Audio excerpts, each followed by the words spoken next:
Hello? Test? Yeah. Okay, ready to go? Time starts now, right? Okay, so good evening, everybody, and thank you very much for coming today. We're here to talk about peace and demilitarization and climate justice and the connections between these issues. We have a lineup of speakers. We have 6 panelists. We're going to go through them.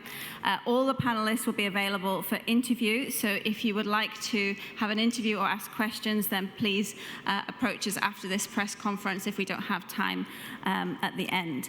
So we're going to be looking at different aspects of militarization, its connection with the climate crisis, and how this relates to climate justice. So without further ado, I'll just say my name is Karen Hallows.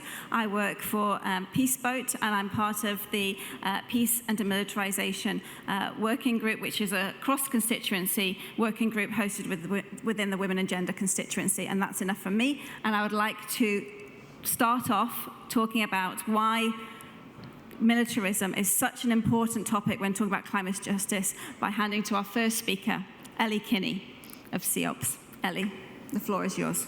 Thank you very much, Karen. Just to check, can everyone hear me okay? Brilliant, perfect. In the NCQG negotiations, there is talk of how we mobilize funds from high polluting sectors. The sectors included in this conversation are shipping and aviation. The emissions from global militaries are more than these 2 sectors combined. We estimate that militaries are responsible for 5.5% of global emissions. This means if the world's militaries combined were a country, they would be the 4th largest emitter. And yet, militaries are missing from the spotlight here, and that's because reporting of military emissions to the UNFCCC is only voluntary. No country is obliged to report the emissions from their militaries to the UNFCCC, and so many do not. And because of this, they're also not held to the same reduction commitments. They set their own benchmarks, and this is simply unacceptable for such a high polluting sector. And because militaries are not obliged to report their emissions, this estimate of 5.5% is purely that. It's an estimate, because we simply don't know the true scale of the military's contribution to the climate crisis. To add to this, 5.5% doesn't include the impact of conflicts. This is the emissions from peacetime. Researchers who've estimated the climate impacts of Russia's invasion of Ukraine estimate that the first 2 years of the invasion have resulted in the emissions that a country the size of the Netherlands would produce over a year, which is about the same as 90 million petrol cars on the road. Similarly, research that's been done looking at the climate impacts of the destruction and the necessary rebuilding of Gaza suggests that the destruction and rebuilding will release more emissions than 135 countries emit in a year. And yet there is no internationally agreed framework for measuring conflict emissions and for factoring these into the UNFCCC. Therefore, we have no idea how much wars are setting back climate action within the UNFCCC. And furthermore, this leads to no accountability. Now, this has to change. At this stage of the climate crisis, no sector can be exempt from climate action, and definitely not one as polluting as the military. This is 5.5% of global emissions. Now, there are clear actions that we can take at COP to deal with this. We need transparent military emissions reporting that is robust, that is thorough, that is transparent and comparable from country to country. We need reduction targets which are in line with the Paris Agreement if we are to keep 1.5 alive. And we need an internationally agreed framework for reporting conflict emissions, both to know where we stand in terms of climate action, but also as a route for accountability for countries affected by conflict. Thank you.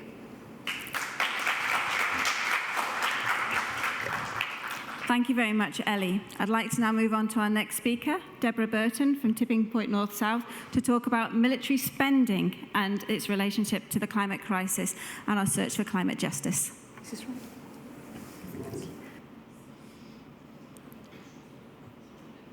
Are you on?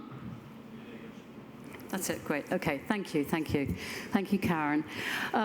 So yeah, military spending. The issue of public military spending as a source to tap for public climate finance is very new in this space.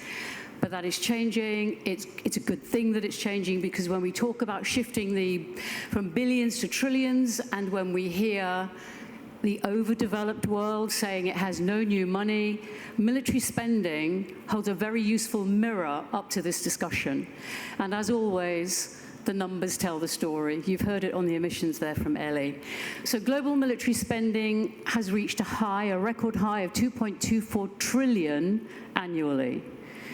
It has increased by over 20% in the past 10 years. It continues to increase, and incomprehensibly, in the face of breaching 1.5 degrees of warming, we are now in a new arms race. If the current trend continues between 2024 and 2030, we can expect to see more than $17 trillion spent on the global military. And around 55% of these trillions will be spent by Annex II countries, rich countries, on their own militaries. All of this as we witness the unspeakable refusal of rich nations to step up and meet their moral and historic responsibility on climate finance. With Ukraine, Gaza, Sudan, and dozens more ongoing conflicts, we must not forget the other half of the public military spending equation, and it is the arms industry polluters and profiteers who are in receipt of much of public military spending billions. The top 100 arms companies account for just under $600 billion in arms sales in 2021, and that is before Gaza and Ukraine.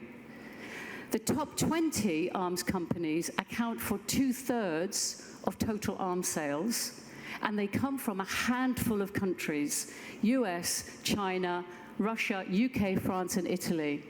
Since Ukraine and Gaza, their profits are soaring, and their order books are totally backlogged.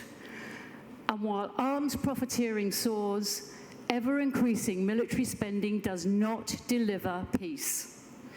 Between 2010 and 2022, conflicts have doubled. 2023 saw the highest number of conflicts since World War II. Conflict drives 80% of humanitarian needs. So what do we need from a real COP of peace? The climate emergency must not be a pretext for the military to reinvent itself as a climate savior. Its emissions, you've heard it, its emissions are a big part of the problem at 5.5%. Its ever-rising military budgets are part of the problem. On military spending, we want COP29 to include redirected public military spending into the new goal. On NDCs, we want concrete plans for developed countries to reduce their military spending in order to invest in climate action in their NDCs. And as per the recent proposal at Bonn this year, we need the Arab Group G77 plus China plan to include the arms industry as part of a wider rich country sales tax, FTT fashion technology. They included the arms trade critically. Big step, big step. We need that to remain on the table. In short, the civil society call for the 5 trillion public climate finance number is reasonable. The recent oil change international research has shown where that 5 trillion can come from, and it includes redirecting 20% of public military spending into that pot. That can absolutely be achieved. We need Annex II states to be willing to divest from increasing military budgets, invest in climate change mitigation, adaptation, loss and damage, and financing for just transition. Thank you.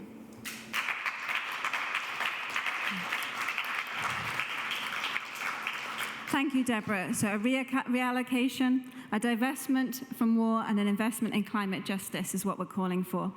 And fossil fuels are fueling war. There's a connection between militarism and the fossil fuel industry. I'd like to welcome now our next speaker, Hamza, to talk more about the relationship between the fossil fuels and conflict. Thank you. Do you hear me well? Okay, we've heard from the previous speakers that the intersections between the climate crisis and war and militarism are under-scrutinized and under-analyzed. But thanks to all the research and the work that they've been doing, it has become clearer by the day that the climate crisis and war are really intersected. And there is no clearer example than the case of Palestine with the genocide that is being committed today in Gaza. That example, that case study, unfortunately, is deadly and full of massacres. Clear fossil fuels fuel genocide, fuel wars, fuel an ecocide.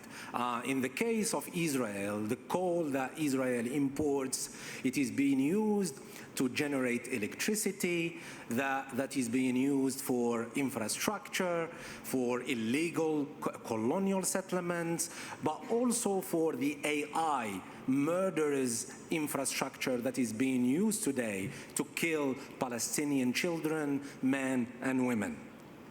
But also the fuel that comes to Israel from abroad, from other countries, is being used to fuel the Israeli genocidal war machine, from tanks to planes and to other infrastructure. This clearly needs to stop. And globally, we need to campaign for a global embargo on Israel in order to stop that genocide. Those efforts have been taking place in the last few months, and they managed to convince the Colombian government to stop exporting coal to Israel. Colombia was the first exporter of coal to Israel before it stops it now. That work needs to continue to convince other countries who speaks words but they do not take actions. We need concrete actions. Words, mere words, do not mean a lot for the children of Gaza and in fact for the women and men of Palestine that are being slaughtered by the day. And in here, the global embargo for Palestine is targeting 3 countries, Turkey, Brazil, and South Africa, to stop the coal exports to Israel, also stop the fuel exports that go through Turkey. I think we need to clearly say there will be no climate justice without the liberation of Palestine. There will be no climate justice on occupied land, and it's really important to take concrete action to isolate the genocidal settler colonial state of Israel in its pursuit of massacring and slaughtering the Palestinians. Thank you. Thank you very much, Hamza.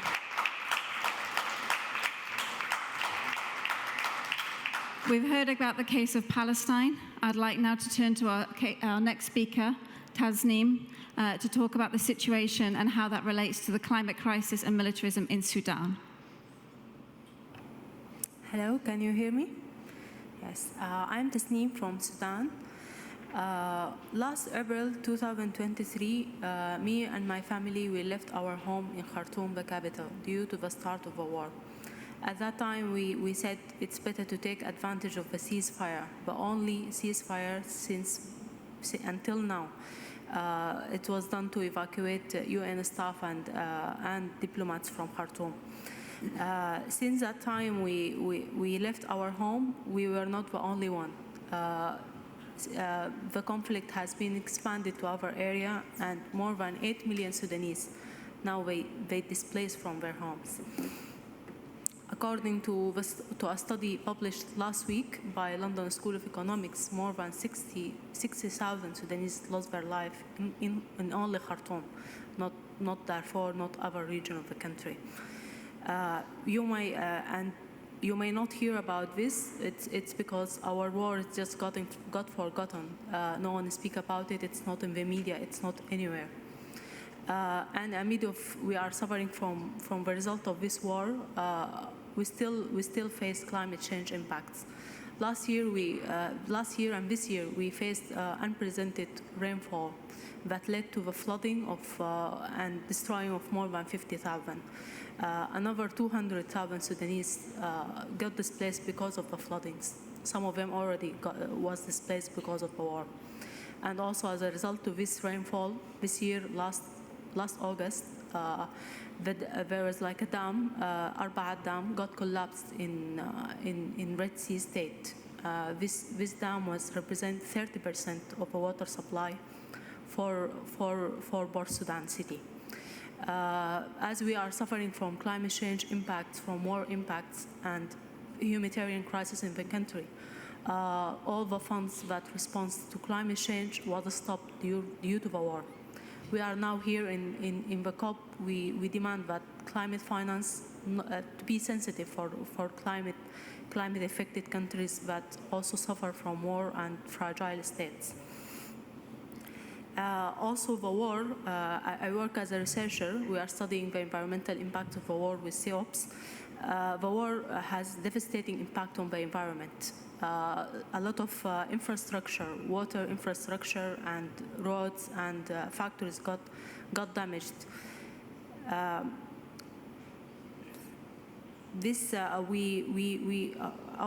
wars got forgotten, left behind. In similar crises, the international community stepped out and helped, but in our case, we are just excluded from it.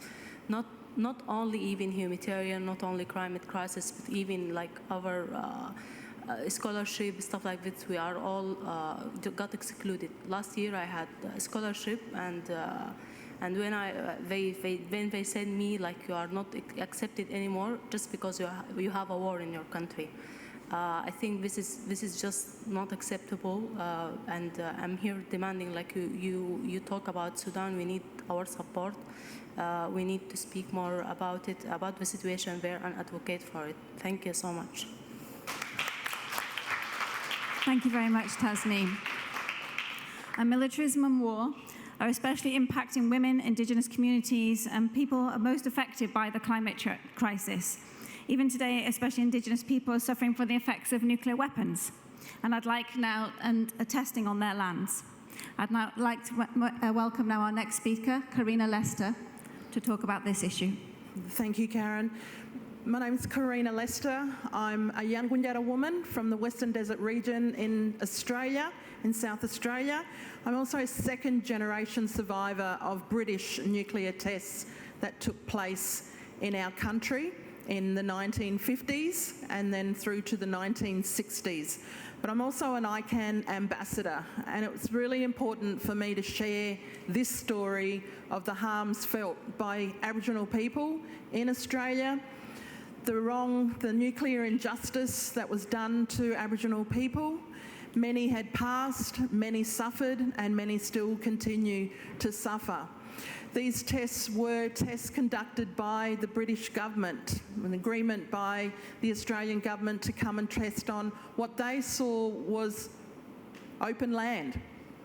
But actually, Aboriginal people and Arnawajura lived on those traditional lands, practicing their traditional cultures and their ways of living in that region.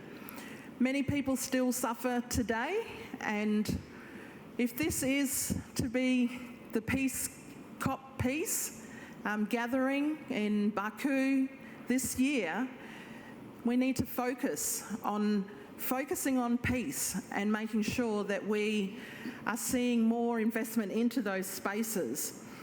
Peace for Arnawal, for Aboriginal people, but also for the wider communities as well across Australia, because we often are felt or imposed with this industry of many pressures from nuclear, whether it's mining on our traditional lands, whether it's waste dump issues on our traditional lands, whether it's nuclear power on our traditional lands.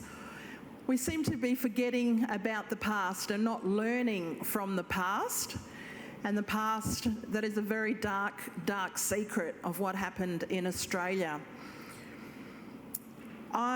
Some work as ICANN has over the many years in talking up around nuclear and the climate many First Nations peoples are very concerned because our traditional lands are scarred, and we're the scars of what happened in 1950 through to 1960s.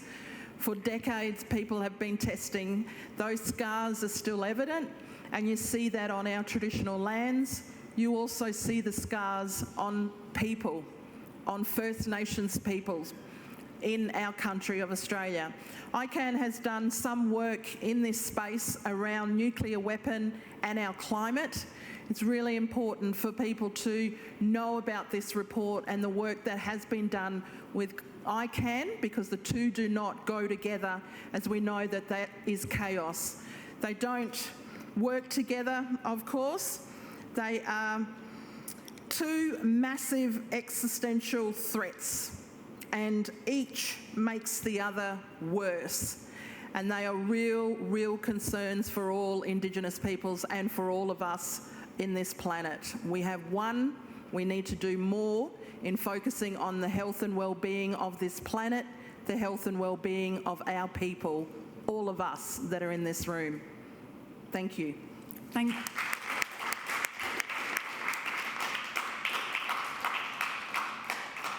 you very much, Karina.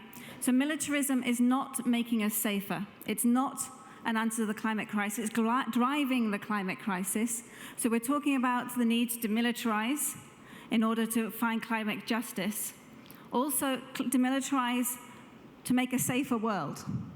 Having more increased weapons does not answer the climate, bring the solution to the climate crisis. It does not make us safer. So what would make us safer? What is an alternative to a human security? If we don't rely on nuclear weapons, on conventional weapons, on these weapons of weapons and militarism, then how could we have an alternative? I'd like to now welcome our next speaker, Yoshioka Tatsuya, who is the chair of the Global Partnership for the Prevention of Armed Conflict, which is a network of NGOs working on peace building, an alternative. Yoshioka. Thank you, Karen. I really would like to share with you, as a peace board and also that the GPAC, the representative and also member of the ICANN, it is a really time to abolish the nuclear weapon. I'm really seriously think so. One of the reasons is who can deny that the Israeli government will use that nuclear weapon, not to use nuclear weapon in Gaza. I really remember when I heard first time from the Hiroshima Nagasaki survivors, they said they cannot imagine about such kind of weapon human beings can use to the human beings. I think now we have to really seriously face to this reality in Gaza, and at the same time that the situation of the nuclear weapon. Not only Gaza, Ukraine also has a possibility. We have to reality of the nuclear weapon. We have to know. I really remember this time is a sanctuary Nobel Peace Committee that decided to give the Nobel Peace Prize to the Hiroshima Nagasaki survivors. It was a great decision. And at that time, one of the representatives of the Hibakusha said, I'm remembering, this is in his speech, I'm remembering what's happening in Hiroshima during I'm watching the TV, what's going on Gaza and the bloody children, baby. Same things happen in Hiroshima. And he said thousands of the children and babies dying in front of him. I think now we should not repeat. And it is so clear situation. That's why it is a very good opportunity the Nobel Peace Prize gave to the Hiroshima Nagasaki survivors. And I think I really would like to create a solidarity with the people in Gaza, and together with them, and we really would like to abolish a nuclear weapon and stop the military action, stop the killing Gaza. That is our people who reading the peace and the sustainable world, I think. Without the peace, never happen sustainable world. Without the sustainability, no peace. Let's work together. Thank you. Okay. That brings us to the end of our speakers. If you would like to ask an interview or questions, all are available, not in this room, but we can meet outside and can be contacted. All the information is on the press release, contact information. If you're not able to speak now, then you can reach out to any of us and we can put in touch. So thank you very much to all of our speakers. Thank you very much for attending today.